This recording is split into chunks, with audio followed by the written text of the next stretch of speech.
Amis autonomistes, amis survivalistes, salut.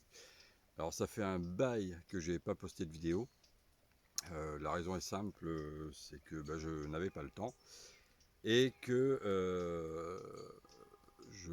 j'étais un peu méfiant vis-à-vis de YouTube et de tout ce qu'on voit, les gens qui seraient capables de remonter à ton adresse, internet pour te pister, pour venir te surveiller, pour plein de choses, pour l'État. Bref. Mais bon, je me suis dit qu'il y avait beaucoup de gens aussi qui voulaient se lancer dans l'autonomie, dans le survivalisme. Et je me suis dit pourquoi pas aider ces gens-là. Il y a plein d'autres chaînes qui sont très très bien. Je pense comme aux survivalistes français que je salue, la Vilaine Mémère que je salue, Nature et Permaculture, et plein d'autres que j'oublie mais qui sont au top. Voilà. Et d'autres qui le sont moins, mais bon, ça c'est... Il y en a partout. Alors pourquoi je refais des vidéos? Je pense qu'aujourd'hui, on ne peut pas se mentir, il y a bien un effondrement en cours. Euh, la vie est telle que aujourd'hui il y a la guerre en Ukraine, on a tous vu que finalement la France était incompétente vis-à-vis de beaucoup de choses et que maintenant on doit tous se débrouiller tout seul. Alors, je suis sur un terrain ici que je n'ai pas acheté, que je loue. C'est dérisoire, hein, il y a 750 mètres carrés et je loue 20 euros par mois. En sachant qu'à côté, il y a un autre terrain de 800 mètres carrés que je pourrais louer, qui est en friche, qui fait oui, donc 800 mètres carrés, je l'ai dit, et qui serait aux alentours, enfin qui serait à 20 euros aussi. Le but du jeu, c'est comme le propriétaire, lui, ne veut pas s'embêter avec ça et que sa fille ne sera pas intéressée, il risque de vendre tout ça dans 2 ou 3 ans pour éviter de payer les taxes sur la plus-value. Voilà, donc je pense que les deux terrains, je pourrais peut-être les obtenir pour 2 ou 3 000 euros. Voilà. Le but étant, c'est de créer une BAD ici. Bon, pour les survivalistes, les autonomistes, vous savez ce que c'est qu'une BAD. Pour ceux qui arrivent, une BAD, c'est une base autonome durable. C'est-à-dire que c'est une sorte de petite maison où on a tout sur place. Voilà, donc le but étant que si j'arrive à acheter ces deux terrains, sur celui de 800 mètres carrés, j'aimerais y mettre un étang, enfin une mare de 500 mètres carrés, creusée à 2 mètres de profondeur pour y mettre du poisson, pour avoir une biodiversité, avoir de la flotte. Voilà, c'est très important. Et essayer de mettre là-bas, alors je ne sais pas encore, soit un chalet, soit une remorque de camion aménagée, soit, je ne sais pas moi, une cabane de chantier, j'en sais rien. Il faut que je me penche sur le sujet. Voilà. Ce qui est au niveau de l'eau, ici, il n'y a pas de point d'eau. Le seul point d'eau que j'ai, c'est un petit ruisseau qui court là. Alors, j'ai été très surpris. Le propriétaire m'a dit qu'il n'avait jamais été à sec. Bon, à mon avis, là, avec la canicule, pas de bol. Mais j'avais un peu anticipé le truc. J'avais creusé une sorte de fossé dans ce ruisseau. Et il y avait un petit filet d'eau qui courait. Et j'ai quand même pu arroser tout mon potager tout l'été. Voilà, donc en fait, il n'est pas à sec. En sachant que j'utilise la technique du paillage qui m'a sauvé la vie honnêtement parce qu'il y a beaucoup de cultures qui n'étaient pas paillées et il y a beaucoup de légumes qui ont cramé. Euh, voilà, moi j'ai pu tout sauver. Alors le rendement est moindre forcément parce que je n'ai pas pu arroser tous les jours, mais ça me permet de lâcher du temps et de venir arroser tous les 2 ou 3 jours maximum. Voilà. Donc, euh, donc j'ai eu des légumes et j'en ai encore. J'ai récolté pas loin de 3 kilos de tomates. Voilà. Quand on sait le prix des choses qui ont augmenté, c'est énorme. Pareil, c'est alimenté. J'ai 2 cuves qui sont prêtes. Là, c'est un terrain que j'ai depuis le mois de mars cette année. Donc j'ai pas eu le temps de les nettoyer parce que bon, il y avait du produit phyto dedans. Donc là, il faudra que je les nettoie cet hiver, que je fasse un truc d'irrigation avec des PER qui étaient déjà là. Donc en fait, bon, ce terrain est l'idéal. Il y a des fruitiers. Derrière, on ne voit pas, enfin si on le voit là, il y a des forêts, il y a du chevreuil qui passe, il y a des lapins, j'ai des ragondins. Chance pour moi, ils ne s'attaquent pas aux cultures, ils mangent toutes les mauvaises herbes, alors ça, impeccable, que demander de plus. Donc je sais que c'est un coin propice que si ça devait péter demain, je pourrais être un peu autonome en nourriture, viande, légumes, et tout ça, en sachant qu'on sait tous très bien qu'on ne peut pas être autonome à 100% au niveau de la nourriture. Mais bon, ça permet quand même de voir venir.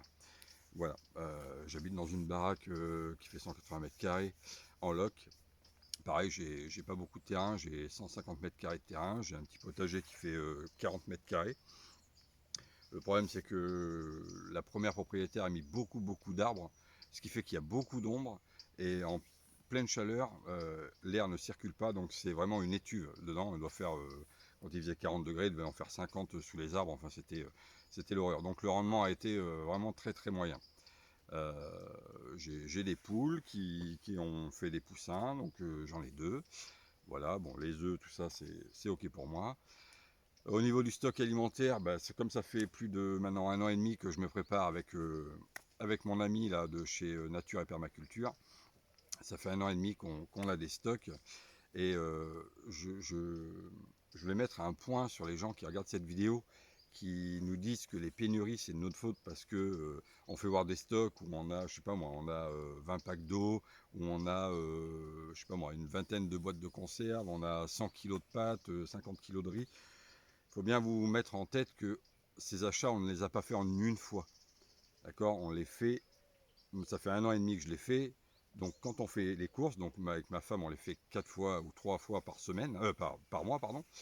À chaque fois, on achète 1 kilo ou 2 kilos de pâtes en plus à chaque course. Ce qui fait que au niveau des rayons, ça ne se voit pas. Nous, on remplit notre stock. Et une fois ces stocks bien remplis, eh ben, on arrête d'acheter. Et quand on doit taper dans un stock, on prend par exemple 1 kilo de pâtes, paf, on le prend, on le mange, et on sait qu'aux prochaines courses, on doit acheter 1 kilo de pâtes pour remettre dans ces stocks-là. Donc il faut arrêter sur le truc de dire que c'est nous qui créons les pénuries. Pas du tout. Ceux qui créent les pénuries, justement, c'est ceux qui ne sont pas préparés. Pardon. Et dès que on a notre président ou un gouvernement, un membre du gouvernement qui nous dit voilà, il va y avoir un manque de pâtes, il va y avoir un manque de riz, il va y avoir un manque de ceci, un manque de cela, c'est les gens qui ne sont pas préparés, qui se jettent dessus et qui créent cette pénurie. Et ça, il faut vraiment le comprendre. C'est pas les gens comme moi ou comme les autres survivalistes ou autonomistes qui créent les pénuries. C'est pas vrai. C'est les gens qui ferment les yeux et qui au dernier moment, pof, ah oui, merde, et on y va. Ça, on le voit très bien. Quand l'État annonce qu'il va y avoir un blocage routier sur l'essence, le lendemain matin, vous pouvez être sûr, tout le monde va se mettre sur les pompes à essence et créer donc les bouchons et le vidage des cuves en une journée, même pas. Alors que celui qui est prévoyant roule avec un plein ou une moitié de plein, et dès il perd une barre, il remet un peu d'essence. Voilà, pour éviter ce phénomène-là. Donc ça, c'est très important de le comprendre. Après, il faut savoir que le survivalisme, c'est pas une secte. Nous ne sommes pas fous. Nos grands-parents étaient survivalistes. J'explique pourquoi. Ils faisaient des potagers et ils mettaient en conserve. Le survivalisme, c'est en fait le fait de se préparer à un manque de quelque chose ou à une attaque de quelque chose. C'est ça le survivalisme. C'est pas Rambo avec les flingues ou voilà, c'est où on attend l'apocalypse. C'est complètement faux. Nos grands-parents donc faisaient des conserves, ils préparaient l'hiver, et voilà, c'est se préparer en fait. Et donc moi je pense être à peu près préparé, même si on ne l'est jamais à 100%. Donc j'ai de la nourriture pour à peu près allez, 8 à 9 mois, pour moi et ma famille. Euh, j'ai mon potager ici qui me servira aussi pour l'hiver au niveau des poireaux, des choux, enfin tous les légumes d'hiver. Donc c'est un terrain assez riche où il y a du ver de terre, donc la terre est très bonne. Ça, honnêtement, j'ai jamais vu ça. Il y a à travailler un peu. À partir de là, donc c'est cyclique. Tout se passe très bien. Après, au niveau des panneaux solaires, de l'énergie, de tout ça, je pense être bon. Il me manque juste la batterie à décharge lente pour pouvoir alimenter une glacière. Je ne peux pas citer la marque, mais une bonne glacière qui vaut excessivement cher quand même, sauf en occasion où on en trouve à 500 euros. Euh, S'il y a des coupures d'électricité comme annoncé, je sais que j'ai juste à mettre mon panneau solaire, même si en plein hiver, bon, ça rechargera quand même la batterie. Et sur ce modèle-là de glacière, je peux descendre jusqu'à moins 18 degrés. Et donc je peux conserver mes aliments congelés ou le frais. Voilà, c'est une grosse glacière de 110 litres. Je branche dessus et elle me fera un mois en espérant qu'il y ait un peu de soleil pour recharger la batterie de temps en temps, mais ça me fera un mois pour tenir sur la batterie sans problème. Ce qui est de l'électricité, des lumières, bah, c'est pareil, sur la batterie, sur une deuxième batterie annexe, je peux mettre des lumières en 12 volts 5 watts qui éclairent très très bien. J'ai acheté des bougies, j'ai acheté des lampes qui se rechargent, des lampes à pile. Voilà, j'ai aussi mon stock de médicaments au cas où. Parce que du jour au lendemain, si on nous dit tiens, il va y avoir une pénurie, comme c'est le cas, mais on ne nous le dit pas, de Doliprane ou des choses comme ça, toujours s'adapter et voir dans le futur. Donc ça, au niveau médicaments, on est bon aussi. Que dire d'autre? Ça, bon, au niveau arsenal, je suis bien. Je dirais pas ce que j'ai, mais je suis bien. Voilà, j'apprends ma femme à se défendre aussi là-dessus. Après, tout ce qui est communication, euh, j'ai des sortes de talkie-walkie, mais débridés, on va dire, qui sont très bien avec des portées de 8 à 10 km. Je précise qu'il faut une licence pour ça. Euh, on a le droit d'écoute. Si on n'a pas de licence, on a le droit d'écoute, mais on n'a pas le droit de s'en servir. On part que si c'est un effondrement et que Monsieur Zelensky et Poutine ne s'entendent pas et que Macron vient mettre sa sauce dedans, plus la Chine, plus les États-Unis, enfin bref, tout un bazar pas possible, on peut être un peu au-dessus des lois vis-à-vis de ça. On ne viendra pas nous chercher. Donc c'est parfait pour communiquer, surtout entre survivalistes. Je sais qu'il y a des canaux spéciaux. Euh, un petit transistor à pile, euh, qui peut être pas mal si jamais il y a coupure de tout. Au moins, on peut peut-être essayer de capter une radio ou quelqu'un qui émet sur une radio. C'est tout à fait possible. Une petite radio, ce qu'on appelle de survie, qui est solaire, qui marche pas à pile mais à manette ou au soleil. Ça aussi, ça peut le faire. Un petit sac EDC qui me sert partout. Il est dans mon camion là-bas. Donc là-dedans, il y a tout au cas où il faille partir ou ce soit sur mon lieu de travail. J'ai ça, je sais que je peux passer quelques jours voilà, sans rentrer chez moi, ça le fait. Après, j'ai mon gros sac d'évac qui doit faire dans les 12-15 kilos, je crois, je ne sais pas trop pesé. Où là, c'est vraiment le gros truc où on n'a pas le choix, on est obligé de partir et puis de se barrer de chez soi. Euh, voilà, donc c'est pareil, dedans, il y a tout ce qu'il faut pour faire du feu, pour faire cuire, pour se protéger, pour se soigner et pour manger. Euh, je reviens, il y a quelque chose qui me revient à l'esprit là. Quand vous êtes dans l'hiver, je parle toujours pour les gens qui vont débuter ou qui se demandent ce que c'est que ce milieu survivaliste ou autonomiste.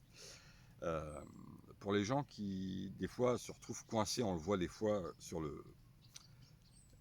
aux infos, les gens vont à la neige ou sont sur l'autoroute et ils se retrouvent bloqués parce qu'il y a un poids lourd qui s'est mis en travers, ou il y a eu un gros accident, les gens sont obligés de passer 24 à 48 heures dans leur voiture et ils se trouvent au dépourvu, donc on voit les gens qui passent, qui amènent des bouteilles d'eau ou à manger. Ces gens-là, on va dire qu'ils ne sont pas préparés.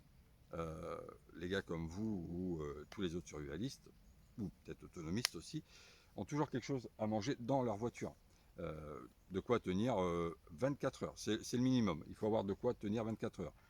2 bouteilles d'eau, ou une bouteille d'eau si vous êtes tout seul, et de quoi manger. Mais je ne vous demande pas de prendre une grosse gamelle, juste une barre de céréales, des nouilles chinoises, ou des choses comme ça, des petits condiments qu'on peut stocker facilement dans un sac ou dans la voiture, mais qu'il faudra enlever en période de chaleur ou de gel. Voilà. Après, l'autonomiste, lui, eh ben, je peux même pas expliquer l'autonomiste parce que pour moi, ça va avec le survivalisme. Il essaye d'être autonome. S'il y a une panne d'électricité, il va pas être là demain à aller courir chez un marchand chercher un groupe électrogène. Il aura déjà ce qu'il faut. Voilà, en sachant que moi aussi j'ai un groupe électrogène. Je pense que beaucoup de survivalistes en ont un. Euh, Après, c'est pareil, j'ai mon camion. Moi, j'étais artisan pendant 15 ans. J'ai arrêté il y a 5 ans parce que c'était un monde de fous et je commençais à ouvrir un peu les yeux, même si je les avais déjà ouverts un peu. Donc, ce camion-là, je suis en train de tout le réparer, de tout l'aménager et d'en faire une deuxième maison. Si jamais il faille partir, que le camion soit prêt à accueillir pour dormir, pour se laver et pour manger. Et des vêtements chauds pour la famille. Donc tout ça est en train d'être aménagé. Voilà. Et pareil, il y aura le plein du camion dedans. Donc s'il faut partir, il faut partir. Le terrain est situé à peu près à 13 minutes de chez moi, grosso modo. Voilà, c'est très calme. Vous entendez, il n'y a rien. De temps en temps, il y a quelques gens, il y a un village un peu plus loin, il y a des gens qui passent. J'ai pas de vol. Voilà, enfin, j'ai pas de vol parce que je connais un peu de monde autour, c'est des chasseurs. Voilà, je pense qu'ils ziotent un peu et si jamais il y a un problème, ils viendront me le dire. Mais bon, honnêtement, il n'y a pas de souci. Euh, voilà, donc c'était pour revenir, pour vous dire que je refaisais un peu de vidéos. Si vous avez des questions, bah surtout n'hésitez pas. Abonnez-vous aux chaînes de survivalisme, mais voilà, des bonnes chaînes, parce qu'on voit de tout. Je vous dis, il y a le survivaliste français, la vilaine mémère, Vic G, je crois, Vic G In, un truc comme ça, je sais plus, excuse-moi, et plein d'autres. C'est à vous de faire le tri. Quand on parle des gens qui sont endormis, quand je vois certains commentaires, parce que je suis sur plusieurs réseaux sociaux, et que les gens disent mais vous vous attendez à l'apocalypse, c'est n'importe quoi, il n'y aura pas de guerre nucléaire, il n'y aura pas ceci, il n'y aura pas cela, vous êtes des débiles. Bah, peut-être qu'on est des débiles, mais le jour où ça arrivera, on sera prêt. Ça peut être n'importe quoi, hein, je vous dis, ça peut être, on l'a vu avec la sécheresse, de toute façon ça va pas aller en s'arrangeant, ça peut être une tempête, ça peut être une guerre civile, ça peut être une explosion de réacteurs, ça peut...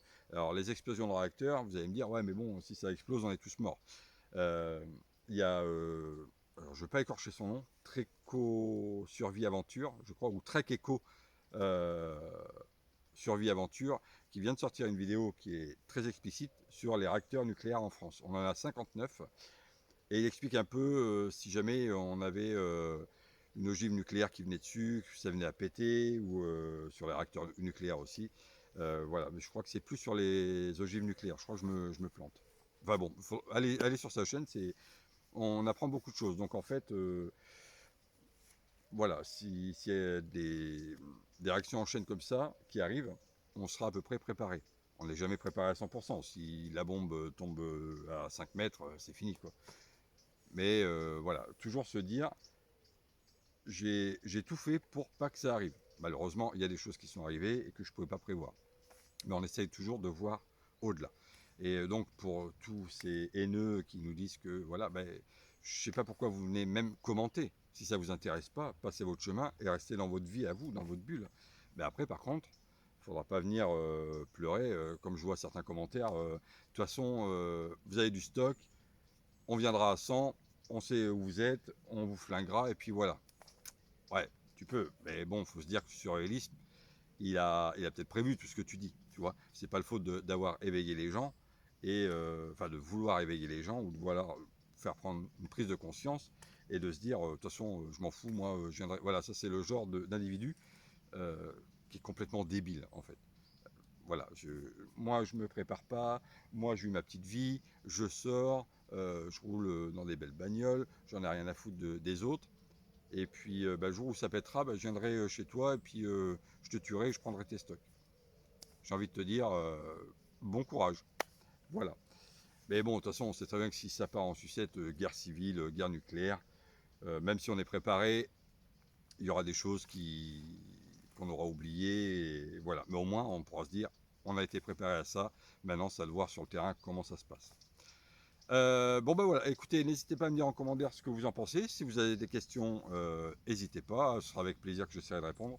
J'essaierai de faire des vidéos un peu plus régulièrement. Là, c'est vrai que ça faisait très très longtemps que j'en avais pas fait. Bon, après, j'ai mon petit bout qui a 4 ans, donc ça prend beaucoup de temps. J'ai mon boulot. Voilà, c'est pas simple. Plus le potager, plus tout ce qu'il y a à faire à la maison et se préparer, ça prend du temps. Donc voilà. Après, je fais aussi, comme on voit sur ma chaîne, du bushcraft. Bushcraft, c'est l'art de vivre dans les bois, de se débrouiller avec ce que la nature nous donne. Voilà, c'est aussi un bon compromis et une bonne aventure. Voilà. Mais je ne ferai pas de vidéo là-dessus. Il y en a beaucoup, il y en a énormément qui le font et qui le font mieux que moi. Voilà. Donc, je ne vous demanderai pas de vous abonner ou de mettre un like si vous faites ce que vous voulez. Je suis là juste pour, voilà, pour essayer d'aider les gens qui se demandent ce que c'est que le survivalisme. Et, et s'ils ont des questions, je serai là pour leur répondre. Voilà. En attendant, je vous souhaite une bonne journée, une bonne continuation. Préparez-vous. Et je souhaite un grand bonjour à tous les autres survivalistes et qui continuent comme ça parce que leurs chaînes sont super et on apprend plein de choses et c'est très bien. Voilà. Allez, je vous dis à bientôt et prenez soin de vous. Ciao.